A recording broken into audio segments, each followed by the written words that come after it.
उनको कहना फ्री में प्रेस नोट की कॉपियां पढ़ा लें है ना। जी 10 तारीख को सुबह 8:54 पर यहाँ के एक स्थानीय व्यापारी श्री इंद्र कुमार हिसारिया के व्यावसायिक प्रतिष्ठान आड़त की दुकान पर 3 हमलावरों ने फायरिंग की। उस फायरिंग के बाद तीनों हमलावर यहाँ से भाग निकले। पुलिस टीम ने मौका मुआयना किया और मौका मुआयना करने के बाद में पुलिस टीमों का गठन किया गया और 12 पुलिस टीमें टोटल गठित की गई। इन पुलिस टीमों ने जो संभावित टेक्निकल एविडेंस, मानवीय आसूचना जो संकलित हो सकती थी उसका संकलन किया। पूरे शहर में सीसीटीवी कैमरों का अवलोकन किया। अभय कमांड सेंटर पर शहर के जितने भी कवरेज पॉइंट हैं सीसीटीवी कैमरे के, उनका विश्लेषण किया। उसके बाद हमें जो संभावित पोटेंशियल इनपुट मिला उसके आधार पर एक सस्पेक्ट जाकिर हुसैन को बीकानेर में छतरगढ़ पुलिस की मदद से हमने कल शाम को दस्तयाब किया था और दस्तयाब करके जब यहाँ ला करके उसको विस्तार से पूछताछ की गई तो उसने घटना को कबूला। उस घटना में उसकी मोटरसाइकिल कल दौरान नाकाबंदी थाना विजयनगर गंगानगर में चेकिंग के दौरान बिना नंबर प्लेट होने के कारण सीज हो गई। उसकी हमने तस्दीक कर ली है, वो थाने पर सीज शुदा है। उसके बाद में जब पूछताछ के बाद में बाकी 2 लोगों के नाम पते तस्दीक किए गए तो एक का यहाँ से बस में बैठकर जयपुर भागना जानकारी में आया, जिसमें जयपुर में कमिश्नरेट पुलिस के सहयोग से श्रीमान Ajay Pal Lamba additional commissioner commissionerate Jaipur के नेतृत्व में उनकी टीमों ने वहाँ हमारी टीम के साथ सहयोग कोऑर्डिनेशन करके वहाँ पे कई जगह हमने रेड और दबिश की, जिसमें एक महकदीप उर्फ महसू निवासी धक्का बस्ती गढ़साना को दस्तयाब किया गया है। इसी के साथ एक जो यहाँ से मोटरसाइकिल पे बैठ के 2 लड़के जो निकले थे, जिनमें एक जाकिर जो स्वयं मोटरसाइकिल का ओनर भी है, जिसके नाम रजिस्टर्ड है मोटरसाइकिल, उसके साथ में एक युद्धवीर नाम का जो दूसरा लड़का था जो फायरिंग में इन्वॉल्व था, वो जब बैठ के यहाँ गए रास्ते मोटरसाइकिल सीज हो गई तो वो आगे बस से गए और बस से जाने के बाद में जब इसको छतरगढ़ पुलिस ने वहाँ दस्तयाब किया उसके बाद में वो वहाँ से मोटरसाइकिल लेके बीकानेर की तरफ निकल गया, जिस पर हमारे डीएसपी की टीम विशन सहाय के नेतृत्व में प्लस एक जंक्शन थाने की टीम दिलीप सिंह एसआई के नेतृत्व हमने यहाँ से रवाना की और बज्जू थाना, दंतौर थाना और रणजीतपुरा थाने से हमने विशेष रूप से मदद ली गई।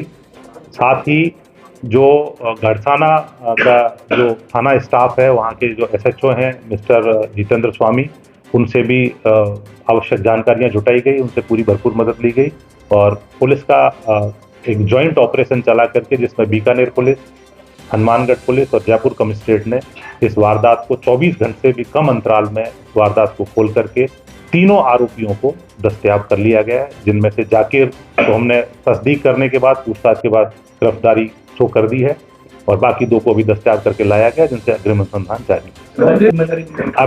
अभी हमें जो अनुसंधान करना अभी इनसे बाकी है, लेकिन सोशल मीडिया के माध्यम से जो पता चला है उसमें ऋतिक बॉक्सर नामक व्यक्ति जो 2021 में भी इंद्र कुमार हिसारिया को धमकी देने के आरोप में वो आरोपी रहा हुआ है, उसका चालान किया है और वो 5 वर्ष के लिए सजा याफ्ता है और अपील के दौरान उसको जमानत मिली है, वो जमानत पे है अभी। उसका नाम सामने आ रहा है। सोशल मीडिया पे उसने क्लेम किया है कि ये वारदात मैंने कराई है, लेकिन अभी इसका वेरिफिकेशन होना शेष है।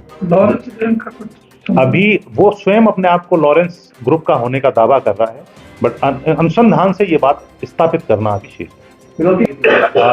फिरौती के लिए मिस्टर इंद्र कुमार हिसारिया के फोन पे एक वॉइस कॉल के माध्यम से एक मैसेज आया जिसपे उनसे 2 करोड़ रुपए फिरौती की डिमांड की गई।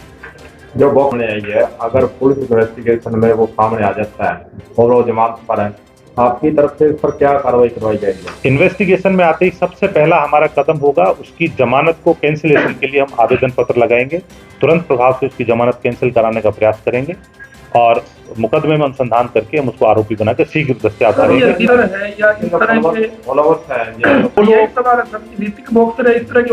कुछ फॉलोवर्स को हमने आइडेंटिफाई किया है। हमारी अभी प्रायोरिटी इनको पकड़ना था। फॉलोअर्स पे हम कार्रवाई बाद में करेंगे, वो हमारी नोटिस में हमने कुछ लिस्टिंग की है। कमिश्नरेट पुलिस जयपुर ने चूंकि फॉलोअर्स की जो लिस्टिंग हुई है उनमें से कुछ लोगों को दस्तयाब करके पूछताछ भी की है, वो ऑलरेडी पुलिस उस लेवल पे काम कर रही है और हम भी इनके फॉलोअर्स को ला करके पूछताछ करेंगे उनसे। कुछ को हमने आइडेंटिफाई कर रखा है। जो लोग सीधे इनको शरण देने में इन्वॉल्व होंगे उनके खिलाफ हम नियमानुसार कार्रवाई करेंगे और उनको इस केस में बुक भी करेंगे। इसमें जाकिर से सबसे पहले हमने घटना को, जैसी घटना घटी उसको पूरा पूछताछ में एस्टैब्लिश कराया ताकि ये कंफर्म हो जाए कि ये घटना इसके द्वारा ही की गई है। तो घटना का जो भी घटनाक्रम था उसको हमने रिक्रिएट यहाँ बैठ करके किया कि कैसे कैसे घटना घटी, मिनट टू मिनट घटना को के कड़ियों को जोड़ा, तो वो सब वेरीफाई हो गया कि ये इन्वॉल्व है। उसके बाद ही उसकी गिरफ्तारी की। को इतना ज्यादा मालूम नहीं है। जाकिर मोटरसाइकिल चालक था, उसकी मोटरसाइकिल इसमें यूज हुई है, वो मोटरसाइकिल चला रहा था। फायरिंग इन दोनों ने की है, युद्धवीर ने और महकदीप ने। ज्यादा जानकारी महकदीप के पास है क्योंकि युद्धवीर को भी महकदीप ही लेके आया था। अब इनको जब डिटेल इंटेरोगेशन करेंगे तो ये बात आगे निकल के आएगी कि क्या इनका आगे किसी गैंग से लिंक है क्या। इनका अभी रिकॉर्ड हमें प्राप्त नहीं हुआ है।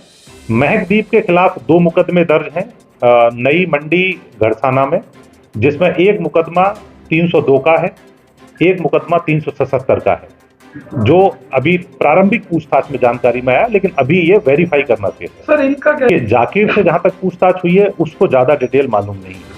ये सब मालूम जो डिटेल है वो महक और युद्धवीर, जो कि दोनों फायरिंग करने वाले यही थे, इनसे जब डिटेल पूछताछ होगी जब सामने आएगा। लेकिन घटना को प्राइमा फेसी अगर एनालाइज करें तो जिस तरह से घटना घटी आप देखेंगे कि लगभग 45 से 50 फीट दूर से फायरिंग की गई है और जिस तरह के जो हथियार काम में लिए गए हैं उनकी मारक क्षमता इससे ज्यादा होती भी नहीं है। तो ऐसी स्थिति में किसी को मारना प्राइमा फेसी लगता है कि पर्पज नहीं था, इसका पर्पज केवल दहशत फैला करके पैसे वसूलना था। हो सकता है इस घटना पर्टिकुलर घटना के विषय में इनपुट नहीं मिला था। जर्नल इनपुट था कि इस तरह का गैंग सक्रिय है, कोई वारदात हनुमान घटना कर सकते हैं, जानकारी मिली। कब से रेकी नहीं है तो उसी दिन आए थे, शाम को आके रेकी की और सुबह वारदात। कहाँ से आए थे?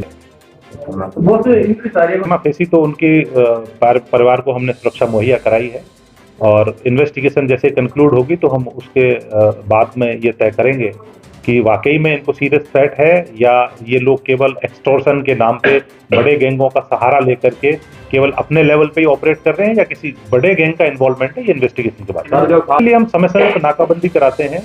MBX के तहत भी रेगुलर हम चालान करते रहते हैं और जो बिना नंबरी मोटरसाइकिलें स्पेशली और जो लड़के मुंह बांध करके घूमते हैं उनके खिलाफ हम समय समय पर विशेष ड्राइव चलाते भी रहते हैं। यहाँ से निकलने के बाद में चूना फाटक तक साथ गए। उसके बाद में चूना फाटक पे इन्होंने महकदीप को बस में बिठा दिया। उसने कहा कि मुझे बस में बिठा दो, मैं जयपुर जाऊंगा, और ये दोनों मोटरसाइकिल लेकर के निकल गए। तब तक नाकाबंदी का वो हो चुका था। तो नाकाबंदी में ये विजयनगर में इनकी मोटरसाइकिल पकड़ी गई। तो चूंकि जो डिटेल्स थी वो उस समय हमारा कर्मचारी जो विजयनगर का रहा होगा वो एग्जैक्ट उसको अप्रिशिएट नहीं कर पाया, लेकिन डॉक्यूमेंट्स के अभाव में इनकी मोटरसाइकिल वहीं सीज कर दी। पुलिस वालों के 3 कर्मचारियों को हमने सस्पेंड किया है और 2 कर्मचारियों के खिलाफ विभागीय कार्रवाई प्रस्तावित की है, क्योंकि जो विजयनगर जाके पकड़ा जाना था वो हिसाब से पीलीबंगा में ही पहले ट्रेस होना चाहिए था, क्योंकि इनके पूछताछ में जो आया है इन्होंने जो पीलीबंगा के सामने रूट लिया है और चूंकि पीलीबंगा थाना हमारा मेन रोड पे है और मेन रोड के सामने ही नाकाबंदी लगती है थाने के सामने, तो इतने कम समय में थाने के सामने नाकाबंदी लग जानी चाहिए थी, क्योंकि हमारी क्वेस्टी जो थी वो प्रॉपर टाइम में हो गई थी। उच्च अधिकारियों ने मौका प्रॉपर टाइम में देख लिया था। जब हम सब मौके पे थे तो थाने को अलर्ट रहना चाहिए था, थाने की लापरवाही रही है, इसलिए 3 कर्मचारियों को निलंबित किया। ASI है, एक धीर सिंह करके ड्राइवर है और एक कांस्टेबल है। नाम कुमार कांस्टेबल है और धीर सिंह एक ड्राइवर है और एक ASI का नाम मुझे भी ध्यान नहीं है।